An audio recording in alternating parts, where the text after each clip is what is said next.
Alors on a parlé de Toscane en se trompant tous, parce que finalement ce n'est pas en Toscane que vit Philippe Geluck quand il part en vacances. Mais c'est pas grave. Eric, vous avez quand même un petit vin de derrière les fagots à nous faire goûter. De derrière les fagots, c'est le cas de le dire. Il appartient à un Belge. Il vient, le vin vient de Toscane et le Belge vient de Belgique.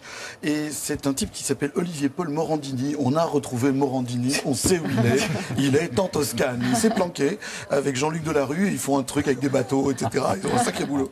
Et Olivier Paul s'est lancé dans l'aventure. C'est une histoire de dingue parce que je ne vais pas tout vous raconter, j'ai pas beaucoup de temps, mais grosso modo, il a aidé à la création d'un lobby citoyen au niveau de l'Europe pour promouvoir le numéro 112. Vous connaissez ce numéro d'urgence?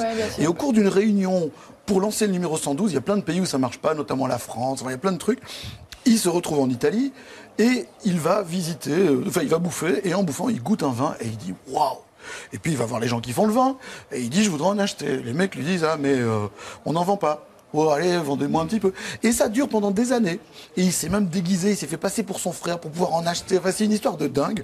Et puis, les gens qui avaient le domaine, qui étaient des Suisses, décident d'arrêter, ils sont fort vieux, et décident de lui vendre à lui, et pas à quelqu'un d'autre. Alors évidemment, c'est minuscule, c'est moins de 2 hectares. On est en bord de mer, on est face à l'île d'Elbe, c'est un coin extraordinaire où il y a tous les grands vinos de Tavola, Ornellaia, Sassicaia et tout le bordel. À côté de lui, c'est la famille Porsche, machin, et lui, nain de jardin, il arrive, et il se chope 2 hectares.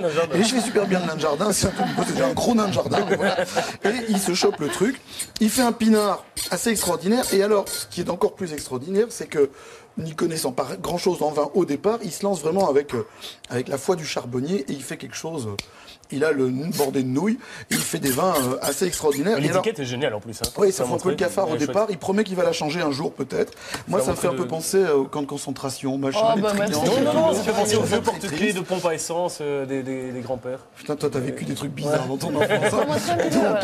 Et en dehors de l'étiquette qui est pas super drôle, le vin est extraordinaire. Particularité de la cuvée ici, c'est qu'elle est composée de Sangiovese et de Merlot. Alors Sangiovese, c'est le cépage magnifique. Tu vois, avant de faire du théâtre, il faisait serveur comme étudiant.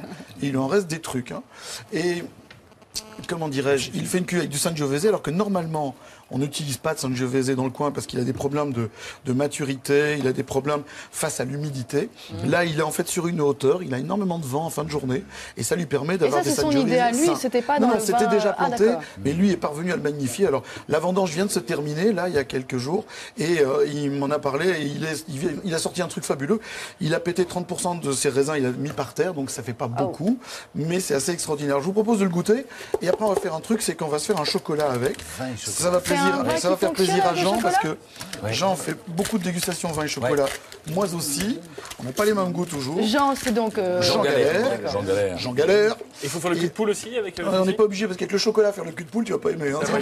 Ça colle tout de suite. Il y a un bon gag avec le cul de poule et un œuf dans le nouveau chat. C'est extrêmement riche, c'est extrêmement plein comme vin, ça a beaucoup de matière. Alors je suppose qu'un tout petit producteur comme ça, on le trouve super difficilement, c'est ça l'idée ou quoi? Caviste, envoyez-moi un mail, je vous donnerai l'adresse. On rappelle le nom, à Bruxelles, Volpaiole. Donc l'appellation, c'est Val di Cornia pour être précis. C'est un millésime 2005. C'est vieilli en barrique, c'est non filtré. Ça a énormément de caractère. Oui, vas-y, quand t'as goûté. Et ça vaut quand même 40 et quelques euros la bouteille. Ah, combien? Alors, on déconne pas, merde, on est en Ah oui, c'est vrai qu'il est texturé. Alors, je vais en boire encore un verre. Non, mais ce sont des et vins donc, il fonctionne avec du chocolat. Rarissimes. Alors, tu goûtes d'abord le vin, puis quand t'as goûté, t'attaques le chocolat, puis tu goûtes les deux. Puis tu reprends un coup de pinard après, tu vas voir. Tu vas boire. Ah ouais, ça fonctionne. Et ça... Oh, Gérald, on vous pas, en laisse c'est un bête, petit Gérald. peu. C'est quand ton nouveau régime, c'est vraiment bête. C'est formidable parce que souvent, je ne sais pas si c'est à base de lapin et à base de lardon. C'est que quand on a terminé un repas et qu'on termine sur le fromage, et puis éventuellement le dessert, on se dit après, on ne peut plus servir de vin. Parce que qu'est-ce qu'on en est? Est-ce qu'on est au café? Si on n'a pas envie de boire d'alcool. Eh bien, regardez. Champagne ou alors un vin comme ça avec du chocolat, c'est magnifique. Pour terminer la soirée. J'ai monté il n'y a pas longtemps. Délicieux. Café, vin et chocolat. Voilà. Parce qu'on fait tout ça. Tu vas au resto, tu finis. Tu prends ton café, tu reçois ton petit morceau de chocolat, tu fais les trucs. Il fait café, vin et chocolat avec des gens qui font du café en Suisse avec plein de goûts différents. On fait plein de vins différents, plein de chocolat. C'est important de pouvoir boire encore un verre après avoir pris le café parce que si tu n'as pas atteint tes surtout 2 grammes d'alcool, il faut Les routes toscanes sont sinueuses, donc il vaut mieux être bourré. Merci Eric Bosch.